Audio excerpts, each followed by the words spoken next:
यहाँ चाहिँ हजारौँको सङ्ख्यामा बगौरा फाँटामा चित्तल त्यसपछि स्वाम्प डियरहरू छन्। बाघले खाने आहारा प्रजातिहरू प्रशस्त भएको यो बर्दिया राष्ट्रिय निकुञ्ज अहिले करिब 92वटा चाहिँ चित्तलहरू आहारा प्रजातिहरू छन्। म भन्छु हामी अहिले बगौरा फाँटामा आइपुगेका छौँ। यो चाहिँ आगो लगाएर यसको वासस्थान गरिराखेको छ। पहिला यो चाहिँ गाउँ बस्ती थियो, अहिले चाहिँ पुरा वासस्थान जनावरको लागि राम्रो वासस्थान भएको छ। अहिले यहाँ बगौरामा झन्डै हजारको हाराहारीमा चित्तल छन्।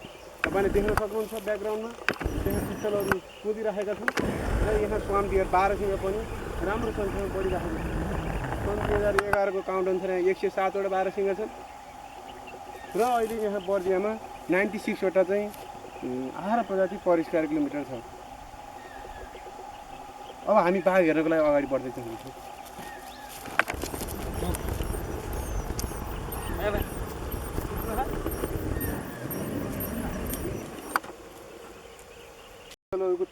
चित्तलको सङ्ख्या कति छ, कस्तो छ त चित्तलको सङ्ख्या भनेर यो पेलेटको सङ्ख्या थुप्राहरू गनेर पनि पत्ता लगाउन सकिन्छ। र यो छुट्याउने तरिका छ। विभिन्न आहारा प्रजातिको फरक हुन्छ। विभिन्न मृगहरूको 12 सिंहको अलि ठुलो हुन्छ। अब यो ठाउँमा पाइने हग डियर लगुना पनि भनिन्छ, त्यसको अलि सानो हुन्छ। त्यो हिसाबले चिन्न सकिन्छ।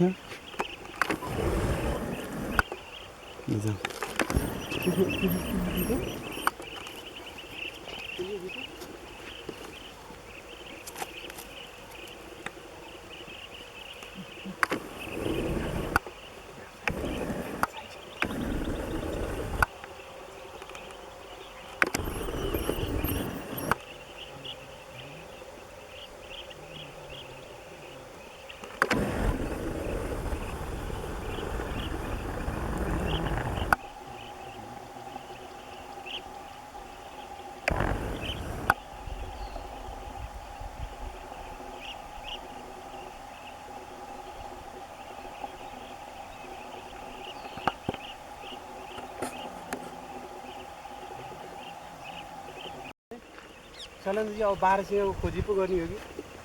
हजुर, त्यो साइडमा छ 12 सिंह। 12 सिंह अब क्रस हुने बेला भयो। यो रेबेराइनबाट अब साल फरेस्टमा आउने बेला भयो। हामी देखिन्छ होला। नेपालकै दोस्रो पपुलेसन भएको यो बर्दिया राष्ट्रिय निकुञ्जमा 12 सिंहको खोजीमा जाँदैछ।